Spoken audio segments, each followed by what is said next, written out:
Hello, everyone, and welcome to the Cause Leadership Podcast. We're glad that you're with us today, and joining us today is Jeff Beach, the CEO of Asthma Canada. Jeff, prior to working with asthma, was the executive director of the Canadian Spondyloarthritis Association.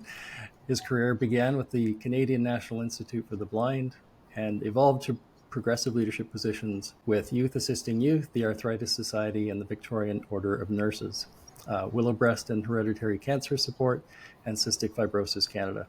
Jeff is a lifelong volunteer for faith and community-based causes and is a member of the board of directors of the Women's Brain Health Initiative, a past chair of the board of directors for Federated Health Charities, and member of the Advisory Council for a Life Worth Living, and member of the Association of Fundraising Professionals for Greater Toronto Chapter.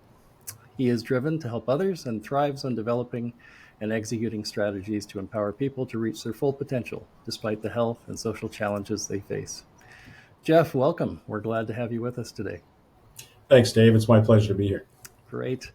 Well, Jeff, as you know, leadership in the charitable sector is a really important role, and you've been playing that for a number of years now. I wonder if you could just maybe give us a little bit more detail of your leadership journey, and with the perspective that we want to help others in their leadership journey as well as we talk about this. You described all the various organizations I've been with over the course of my career. I won't say how long ago that was. My career goal was to become a clinical psychologist. So My intention and the first job that I had in the nonprofit sector was to get some experience working with patient population. And so I had an opportunity to be an intervener for a deaf-blind youth. He was legally blind and partially deaf. I was literally only a few years older than him at that point when I was doing this work, but it was really a transformational experience. The opportunity to work with him, and he was involved in a work skills development program that was organized by CNIB at that time.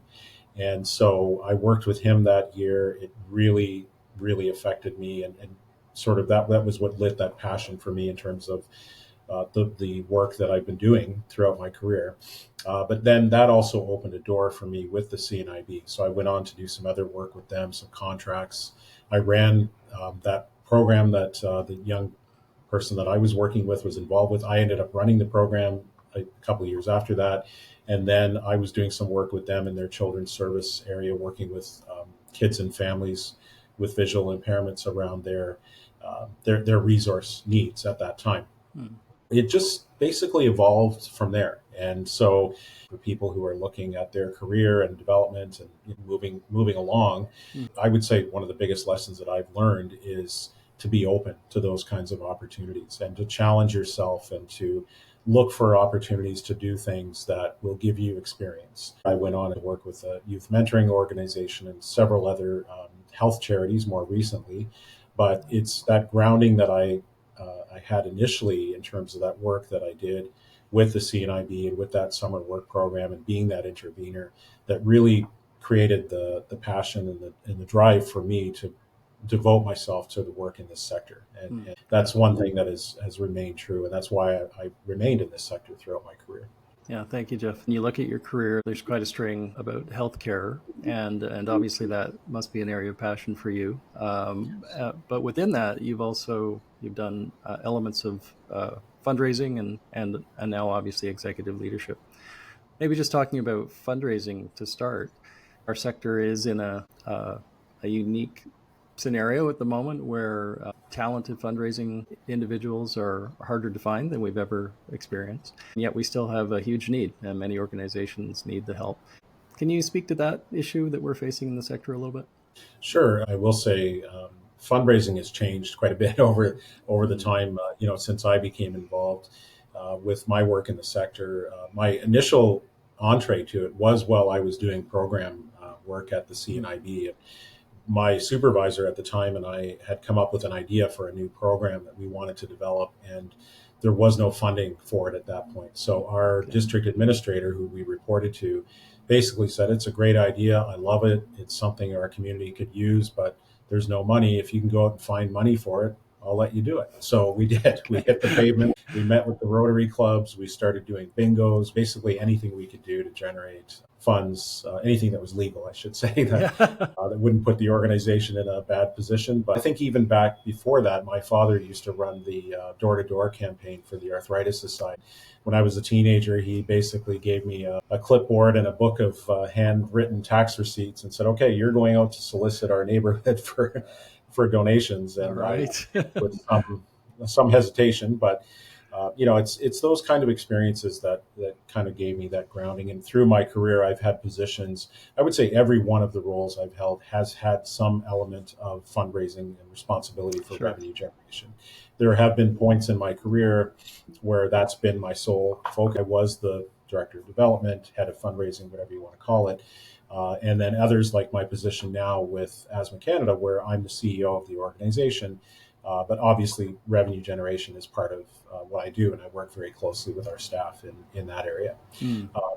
In terms of the current situation, I think about where we are now post-pandemic, and also in this world that we're living in where we're not as connected. It feels it's sort of at odds. And I was at an event recently where the speaker was talking about how people may think they're more connected to others than ever because of social media, but in reality, we're not. It's more superficial.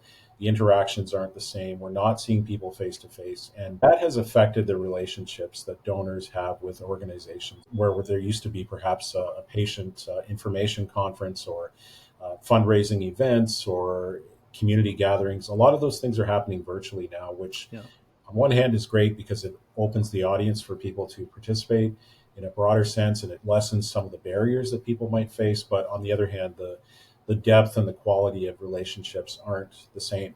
If we have a donation come in and I want to call someone and say thank you on behalf of the organization, it's rare that somebody actually picks up the phone. So we ended up either playing phone tag or leaving voicemails. Things are different for sure.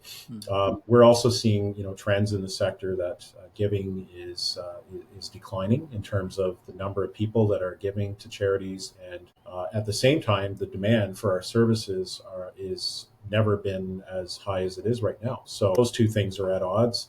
Part of it too is that people are giving in different ways. People are giving through GoFundMe and other private platforms. I heard recently about a situation where someone in a community had lost their job, and that person's spouse was also diagnosed with cancer. So the family was reeling. The people around there, even though they're in an area where nobody has a lot of disposable income, they rallied, and they've been helping them pay their rent and buying groceries and doing things for them. So, that is philanthropic, and people are giving, and it's out of their own pocket, but it's not reported. So when we say, giving is on the decline, yes, giving to charities in terms of what's reported to CRA has been declining, but the true picture, I think, is something we don't quite understand. So as charities, we have to remember that all these factors are playing into where we are. And I think it's just more important than ever that we find ways to connect with donors and to really take stewardship seriously and take every opportunity to build that relationship, no matter what it may look like. And fundraising is still very much a relationship, but if you can't get a hold of people, or the response from the community is being redirected in other places, which is excellent as far as supporting those in need, but we're not maybe not seeing that on the actual dollars raised from charities. It's funny because the way you described your entree into fundraising, I often hear people say they fell into it backwards, kind of like maybe what you've just described as far as being on the programming side.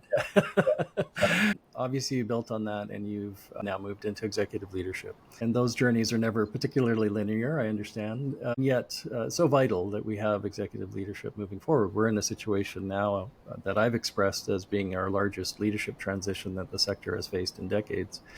And all the more important that leaders like yourself lead the organizations currently, but also prepare the future leadership. A couple of questions in there. One is, what's it like to lead today in this environment? Question two is, what would be some of the advice you might give to emerging leaders as they seek to move into executive director or CEO roles like yourself? In terms of what it's like to lead today is, it's more important than ever to me to make sure that you have the right people in the right place at the right time. The fit in terms of resources, when we talk about these challenges around fundraising and government funding not as widely available as it used to be, it's, as I said before, our demand for what we're offering to our patient populations or whatever type of health service or community service that our organizations provide, those demands are increasing. So it's really important that we have the right people in the right place. And it's also important that we prioritize and really focus on our mission and the values of our organizations. I think it's more important now than ever to really be focused on a clear strategy, to have good business plans to back that up, and to be really determined and to make sure that everybody within the organization understands that. I work now with Asthma Canada, which is a smaller organization than some of the other larger health charities. But to me, it doesn't matter what your role is within this organization. You have to understand what our strategy is and what our values are for the organization, and you're expected to live those. And that's part of being a leader, is to do that, to live them, but also to make sure that you've got the right people in the right place to be able to do that. There are a lot of people that may check the boxes in terms of experience and so forth, but if they're not the right fit, then you're not going to see the results that you want to see. Another thing that's really changed in terms of leadership in our sector is the role of volunteers. Volunteers are in some ways more involved than ever before. Volunteers are looking for different things than they were years ago. I think more back in when I started in my career, the volunteers that we worked with, it really was more of a purely philanthropic activity. And a lot of times they were people who were retired and looking for opportunities to give back and that sort of thing. Those people are still there and they're still doing those things. But volunteerism has also become part of people's career path in terms of building experience. Volunteers are often looking for different types of experiences, and they're more selective, I would say, in terms of what they're doing. So we've been, treating volunteers differently over the last couple of decades because there are more demands on us. They are looking for certain things that we might be able to offer them, or maybe not. And I think it just has to be managed very well.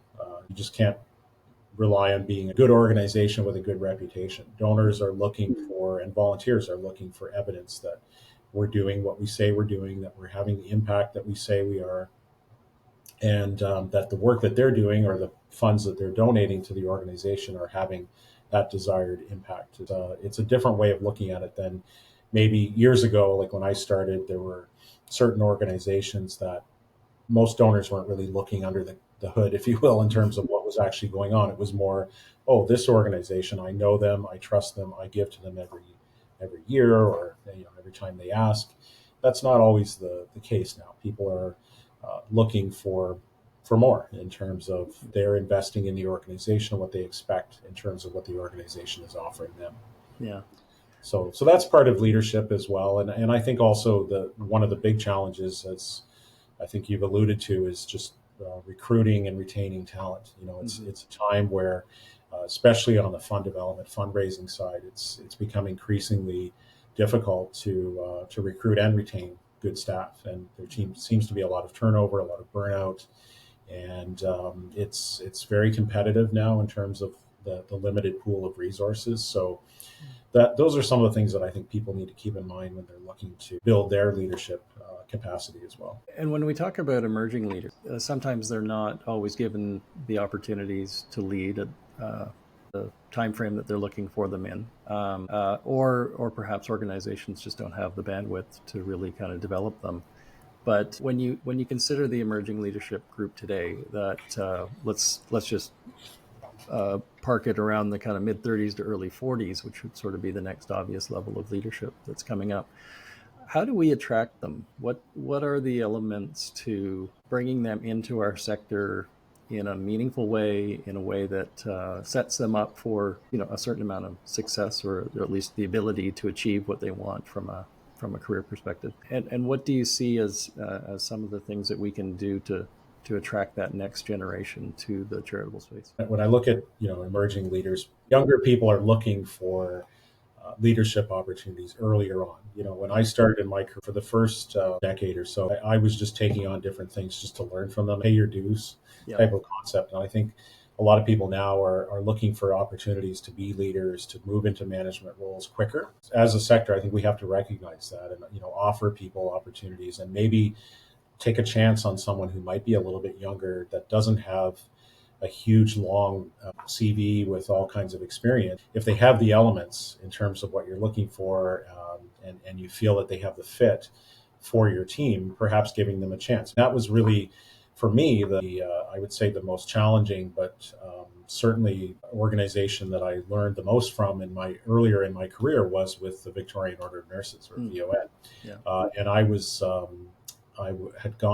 living in Toronto. I had gone back to my hometown in Windsor, Ontario, and I had been doing some work in the building where VON was when I was with the Arthritis Society. And they were undergoing a huge state of transformation and upheaval. The organization was disrupted in every sense. In the case of that Windsor brand, they went from about 3 to 400 employees, and many of those nurses working in community home care settings, down to maybe about 30 people working for the organization. There were issues with the union contracts and severance and all kinds of things going on. But because I was working side by side with this team, I started interacting with them a bit more. And then there were a few things that they had come to me to talk about in terms of looking for advice. And when their executive director left, he actually recommended to their board that they look at hiring me. So I was approached as a potential candidate to replace this outgoing ED. I think I was 29 at that point, and I certainly didn't feel like I was ready to take on that role. But I also saw it as what a tremendous opportunity. And if these people have gotten to know me and they have faith in me, and they're willing to invest in helping me build some of those skills and give me the chance to do that, we both kind of took a leap of faith. They took a leap of faith with me, and I took a leap of faith because I certainly wasn't walking into a situation that was anything close to stable at that point. Sure. But looking back, it was probably the best decision I ever made in my career in terms of that was what really propelled me forward in a leadership sense. And I stayed with the VON for 11 years, not all in that branch, but with the national office as well, because it just kind of opened those doors. But if that board and that outgoing executive director wouldn't have recognized that leadership potential in me, then that wouldn't have happened. And who knows what I would be doing now. I don't think I would be where I am. So I think for organizations looking to attract the next generation of talent, it's be open and really focus on the elements of that you see of leadership and qualities and values that you're trying to bring into your organization, as opposed to experience. And depending on the role, certain roles require a certain level of experience. But I think sometimes we get a little bit fixated on that. And so I think that's an area that we can really try to look beyond. I also recognize that, people are looking for flexibility. We're working in a hybrid world, I think, in many senses. At our organization, Asthma Canada, we're typically in the office as a team on Tuesdays and Thursdays, and then working remotely Monday, Wednesday, Friday. For some people, they might not even accept that. They want to be working remotely all the time. That's a decision that I and the team have made together. We like it this way. We like having that face-to-face time and that balance of not having to commute every day, but also having the opportunity to be together regularly. But you have to be flexible in that. You have to recognize that people are looking for different types of work environments and experiences and flexibility that maybe, 20, 30 years ago would have been impossible. I can only imagine if I would have said to, my first job in the sector, well, I really just want to work from home. I'm not going to commit ever. I wouldn't have been there for more than a day, right? But that's the reality now. And so I think we have to be open to those types of situations and, be firm. Like I said, so we're very upfront with people when we're hiring here at Asthma Canada that there is an expectation that you are going to be in the office 2 days a week. You can come in every day if you want, but it's just those 2 days that we require it. That may very well weed out certain people who, maybe live a little bit further away or just are happy working at home and don't want to. For me, I find that having the balance, it works, not just for me personally, but as the leader of this team. I think it gives me an opportunity to build relationships and for the team to really get that sense of working together, that they wouldn't have if everybody was just working remotely all the time. Thank you for that. Even from a retention perspective, if people recognize that the organization is willing to be flexible to a degree, that can certainly help not only in the recruitment, but also the retention of folks as well. I just want to go back a little bit, Jeff. You were talking about volunteers, and obviously a key volunteer group for a CEO like yourself is your board of directors. Evidently, a board of directors took a leap of faith, as you said, with you back when you were younger. When you consider, and not just your board, but just boards in general, what are the elements or those leaps of faith per se today that they should be considering as far as looking at younger talent, perhaps developing coaching or mentorship for younger talent, that type of thing? Just curious what your thoughts would be, and maybe what your own experience would be, boards of directors and board chairs particularly. So I'm in a position now as the CEO of this organization where I'm the employee that reports directly to the board. Yeah. I've also been in situations through different points in my career, like when I was with Cystic Fibrosis Canada, for example. I was part of the executive team that reported to the CEO, but part of my role was to work with some of the board committees, and I would attend the board meetings and support the CEO and be involved in coordinating the reports, the operational reports. So I've had a lot of different experiences working with boards, and from a board standpoint, it's really important that the board find that fit. As I move on in my career, it just becomes more and more evident that the fit is going to set the tone for the entire organization, not just for the employees, but for the board relationship with the CEO as well. If the board and CEO don't have a good relationship, it's not going to go very far. So one thing that I really appreciated about the recruitment process in terms of when I ended up here at Asthma Canada was I had several opportunities to meet the board members, the board chair, who's still the chair now, before I went really heavy into the interview process. And it just gave us, I think, a sense of comfort of who we were as individuals and what that relationship might look like. I know it doesn't always play out that way, but they were very deliberate about making sure that there was a fit. And I think, to answer your question, it might depend on what you're looking for at that point. So if you're with an organization like I was describing earlier with VON and the Windsor branch, they were looking for somebody totally different, somebody younger, somebody who had no baggage when it came to all of the home care contracts that had been divested and the union issues, and somebody that could come in as a fresh face that could be more focused on the charitable programs that they were running, like the Meals on Wheels programs and things like that. So for them to bring in a typical VON executive director in those days would have been somebody with more of a nursing background, or perhaps a master of health administration, something like that. Right.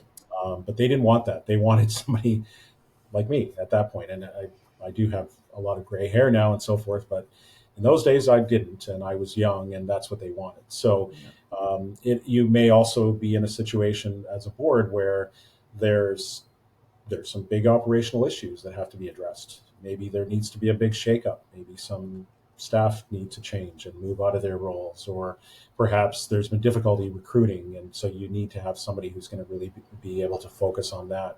Maybe you need a new strategy. And so that would dictate the type of leader that you're bringing in. Some of the CEOs I've worked with have been change agents that it was very clear that that's what their role was, to come in and change the organization and develop a new strategy and change directions operationally. And then there are others who are more focused on continuing the work that's doing and building off of that. So I think that will often dictate the type of leader that ultimately is hired by the board. I'm not the only person, obviously, that has been in that sort of situation. And as a matter of fact, I was just speaking with somebody not long ago with another health charity who is a bit younger and replaced somebody who had been in that role as CEO for a long time. And that person brought me back to that situation where there was a bit of that leap of faith, both on that person's front, but also on the board's front as well. And so sometimes the conditions are right to do it successfully. Thank you for that perspective. Maybe just on the flip side, any advice for emerging leaders about preparing to eventually report to a board? I think taking an opportunity, if you're not in a CEO or executive director role, but in a role where you're reporting to that person, tell them you want to get that experience. And I know if any of my staff were to come to me and say that they wanted to be more involved in some element, whether it's helping with one of the board committees or attending certain meetings, I would certainly give them that opportunity and look for ways to do that. And I think the board would be open to it as well. That will allow you to kind of get your feet wet in terms of understanding what it's like being at the board meetings, the type of reporting that they're expecting, so that you're not just walking into a situation where you've never prepared to meet with boards or to work with boards in the past. You use that expression, I think, sort of people falling into fundraising or into working in the nonprofit sector years ago. It's a much different landscape now in terms of the educational opportunities, post-grad programs, certificate programs, degrees in nonprofit management and philanthropy. There's a lot that people can do and should look to avail themselves in to prepare them. So there's some really good governance courses out there. That is the role of the board, really, is to govern the organization. And so I think coming into a position as a CEO or an executive director, you want to really have a good handle on what that means. What is the difference between governance and operations? And how can I make sure I'm supporting and working with the board, and they're also giving me what I need as the staff lead for the organization? You brought up education there, and I just want to go down that road a little bit with you, particularly as it relates to professional development and growing your team from a professional perspective, giving them opportunities to learn, whether that be through certificates or mentorship or coaching. Not specifically your organization, but just generally, what's your sense around doing that in our space? I think it's extremely important, and I think we need to take every opportunity within obviously reason in terms of budgets. That's sadly, when organizations are facing challenges, that's the professional development budget that is one of the first things that gets cut. But I think whatever we can do to maintain that and invest in our teams, invest in our people, is really important. And that doesn't always mean expensive conferences or long, costly courses or anything like that. Sometimes there are opportunities where it makes sense for you to make that investment. They need that sort of intense experience. But oftentimes, like you mentioned, mentoring, that's a big part of it. I think back to the first job I had that I was really focused on fundraising as my primary responsibility. I was fortunate to work with somebody who originally had come from the US and had a lot of experience and was a certified fundraising executive when I had no idea what that was at that point. All I knew was that she was experienced and had worked with a lot of different organizations and raised a lot of money. So when I came into that role, I took every opportunity to be like a sponge and just learn from her. And even long after she retired, I would still call her. She would call me. It was that bond was very strong. So I think people need to be open to that kind of thing too. I had a recent experience where someone from our team had been looking for connections with people with other organizations, a certain function.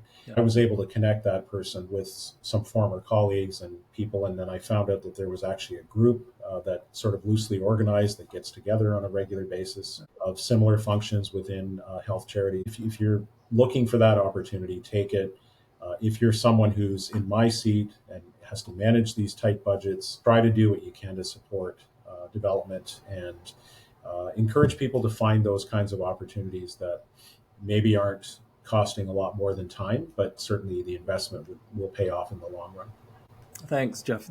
When you look at our talent pool today, we talked about it a little bit earlier, just the challenges that we're facing, whether it be executive leadership leaving the sector or the challenges of finding fundraising talent in our space. Those are issues that can be related to other factors in the sector, succession planning being one of them. And from an executive perspective and somebody that deals with board members, what should succession planning look like for organizations today as they prepare their organizations for the next 5 or 10 years and the prospect of leadership transition in that time? Succession planning is something that I think has taken on even a more important element than maybe it had in the past, and especially with smaller organizations, because it is difficult. The organization I'm with, it's not like we're a multi-layered, multi-level organization. So the people may not always see that career path, but I think succession planning is important because it also involves making sure that you have plans in place for a transition as well. So it's not just saying, okay, I think so and so would be a great candidate to replace me when my time comes to move on. It's also what might happen in that scenario. So it could be, there may be an individual that is kind of being groomed to take on that role, maybe not, but there has to be some sort of plan in place. If we're going to move, forward with a temporary person, here's how we would approach that. That kind of planning and those kind of discussions have to happen at the board level too. Boards, sometimes they get comfortable, they get complacent, they like each other, and there's a bit of hesitancy, but you always have to be adding to that pipeline of new board members. One of the great ways, and I've seen success with, is by bringing people onto committees who you get a chance to know them, they get a chance to know you, the board members get to work with them. And for example, the board chair at Asthma Canada, who I report to, he was a volunteer in another part of the organization and kind of moved his way into a board role.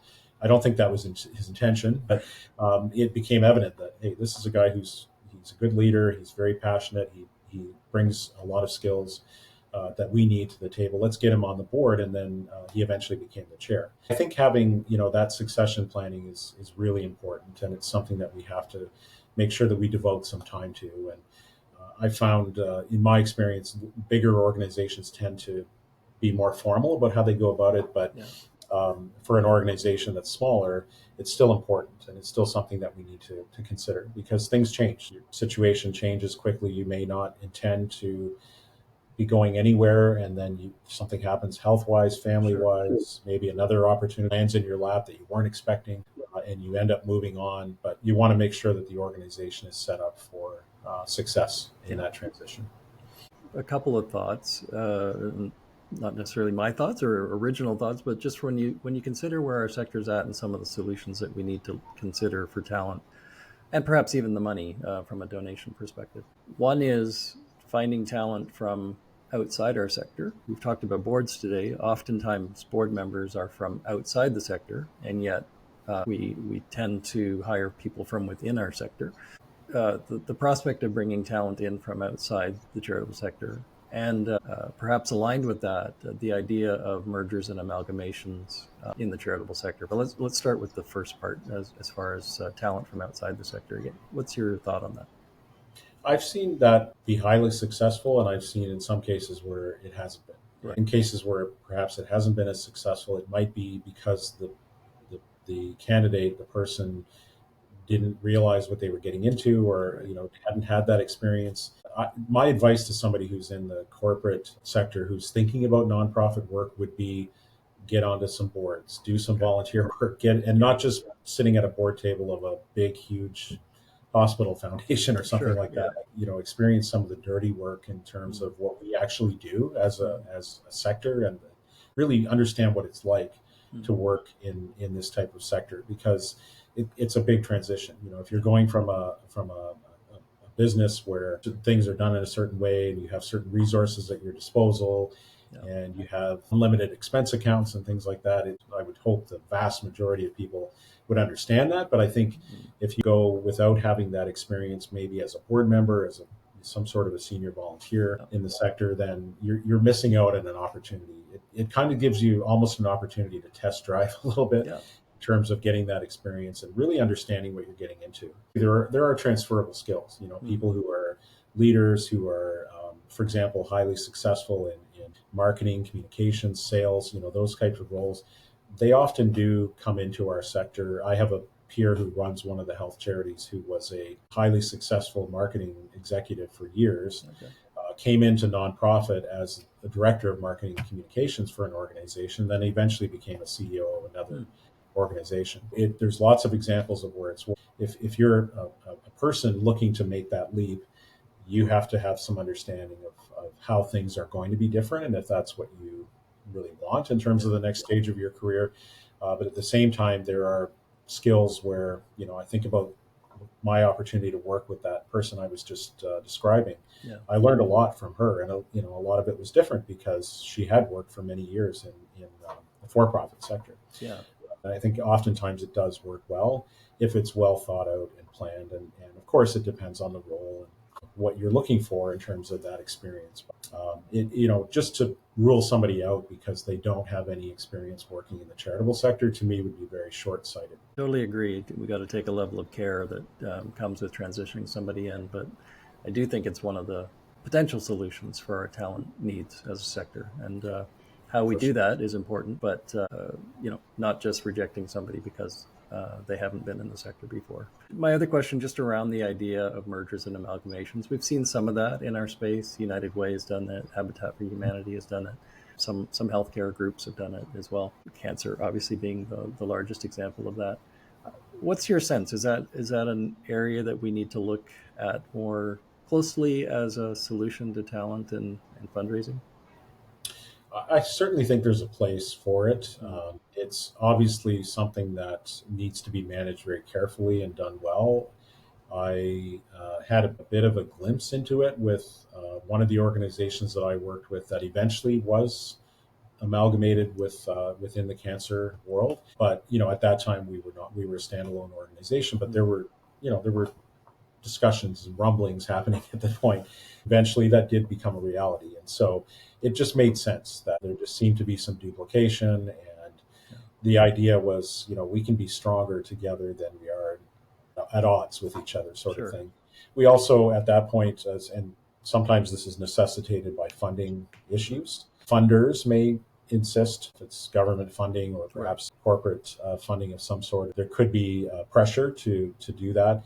But I don't think that should necessarily dictate what organizations do. I think what it comes down to is what's right for the individual, the patient, the client, the community that you're serving. And if it makes sense to amalgamate, or even, amalgamation is kind of the most formal outcome. What we maybe don't think about in that respect is how can we work together as partners?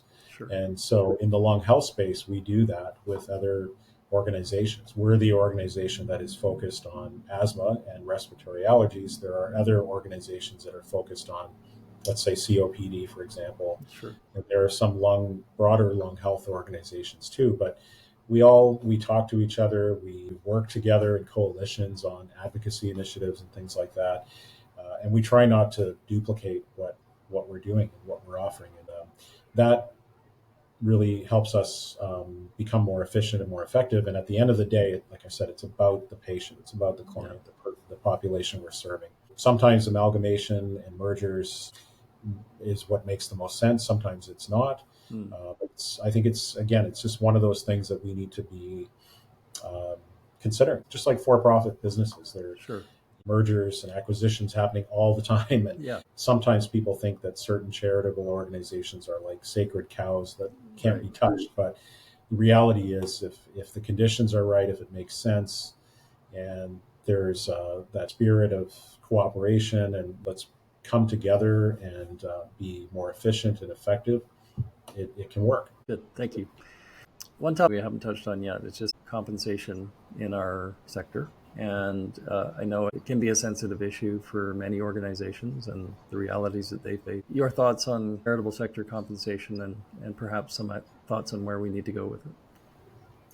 It's amazing to see how much disparity there is in salary ranges within certain bands or levels of responsibility. I've often reviewed the reports that come out from Charity Village and so forth, and it's always amazing to see. If you look at my role, for example, as CEO or executive director, you'll have people who are making extremely low salaries, right through to people who are very well compensated and everywhere in between. There's a lot more scrutiny now, I would say, than ever before on the salaries that we are earning as staff, and sometimes donors take exception to that. And I've actually had people ask me, why do you get paid for what you do? It's kind of jaw dropping, but it's the truth. I remember one time I described what I did. I had a business card and I talked to them, and then we were talking for a while about the organization. And then he said, "Oh, so what do you do for a living? Like, how do you make money?" I said, "Well, I'm actually full-time, like working a lot of hours every week in this job with this charitable organization." And he was taken back by that. "Oh, I didn't realize that you you had staff, that you were paid. I thought you were all volunteers. Now that's kind of the extreme, but a lot of people out there who see that, especially at the executive level with charities, people are earning a certain salary and they just feel that that's not right for some reason. I think one of the things that we can do as an organization in terms of not being defensive about it, but just being realistic and saying, if you want to have talent, if you want to have people that can run organizations well, you have to compensate them. And so I don't think there's anyone in our sector that goes into it with the intention of making a lot of money. It just, that's not what drives people to do work in the nonprofit sector. But at the same time, we have to make a living. And so if you're working in an executive role and you have the responsibilities of running an organization, how is that different than running a company? And, for example, CEOs of hospitals that are running businesses with thousands of people, millions of dollars in budget, and managing labor and all these other things that go along with it. And people say, why should he earn or she earn more than I do? This person has a very difficult job and they're running a huge operation, by the way, that is saving lives. I mean, but I think as a sector, we just need to be prepared to kind of defend that position, with facts about, if you want talent, do you really want your hospital run by a subpar CEO? Right. Do you really want an organization that is funding research to try to address a serious disease? Do you want that to be run by a person who doesn't know what they're doing, doesn't have that kind of experience? So I think it's coming around a little bit. I think people are a little bit more open to that sort of thing. Sometimes our sector is its own worst enemy. I still see some organizations in their appeals to donors that will say, we never spend money on administration and that kind of thing. Right. And that just makes my blood boil when I see it, because it's not true. I'm not saying they're lying, but there are ways that you can spin things. Like I've heard of situations where there are organizations that have foundations that maybe the foundation doesn't pay any administration, but the organization is funding the foundation. I think the way that we as a sector can help to change that perception is by saying, yes, you know what, it does cost money. It costs money to keep the lights on. It costs money to hire and retain good talent and staff. It costs money for us to run our programs properly and develop materials and resources that patients and clients are looking for. If we don't spend the money that we need to run the organization, then we're not going to be able to achieve the mission at the end of the day.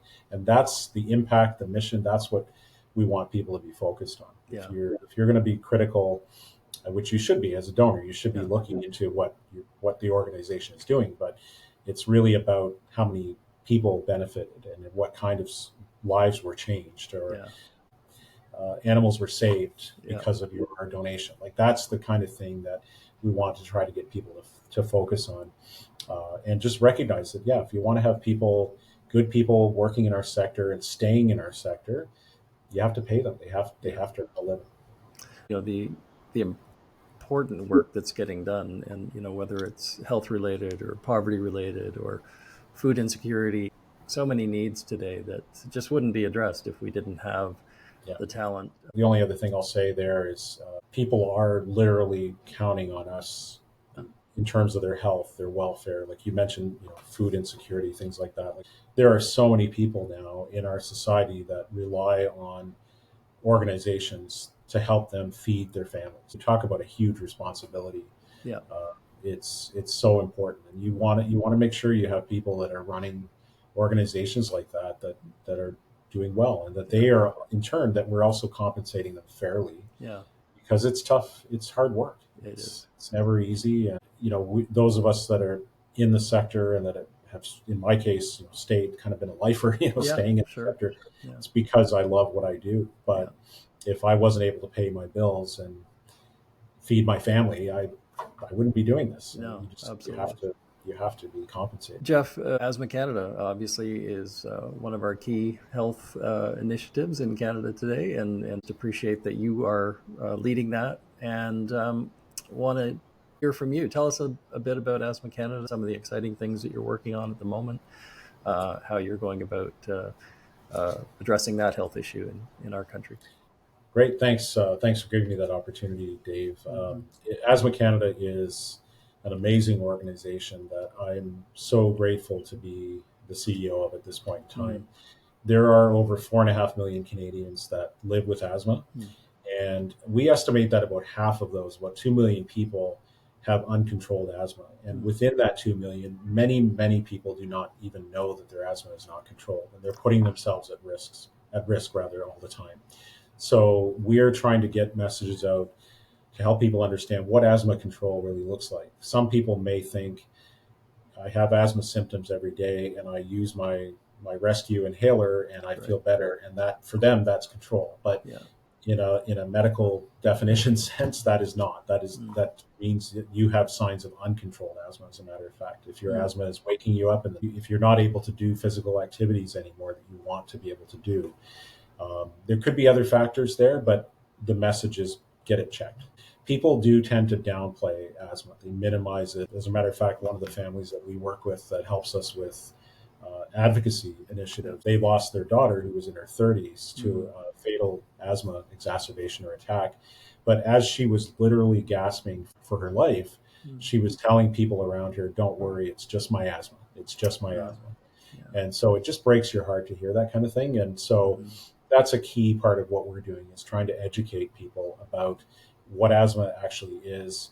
It's a disease that for most people with asthma can be well controlled if you're on proper treatment protocols. And if so, it's not something you can just be diagnosed with and then forget about for the rest of your life. You have to constantly be on it.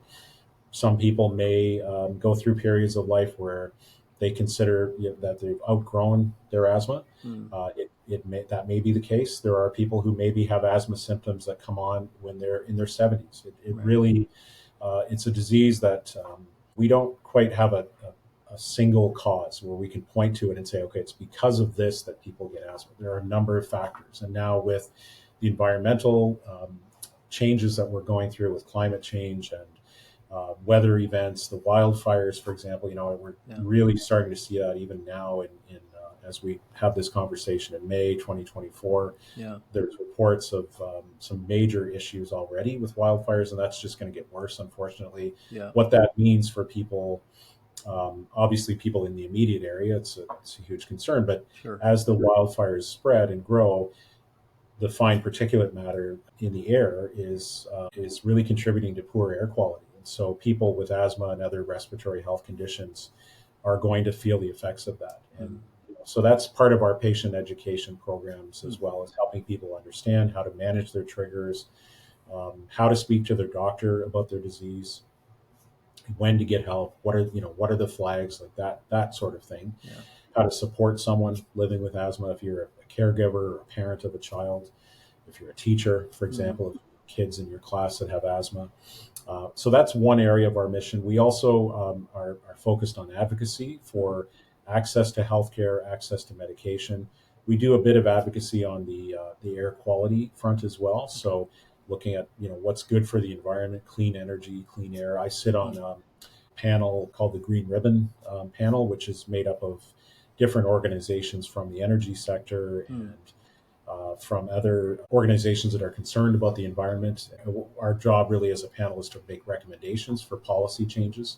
So we do that type of advocacy. And then we also are engaged in and help to fund asthma research as well. So we're funding researchers in terms of the work that they're doing in Canada to help us understand the disease. But we're actually also involved directly in some research projects and running some research initiatives ourselves, as well as bringing our community in to advise them on what is happening around research and giving them opportunities to participate in research or perhaps in clinical trials, that sort of thing. You think about our organization, it's advocacy, it's research, and it's patient education, patient support.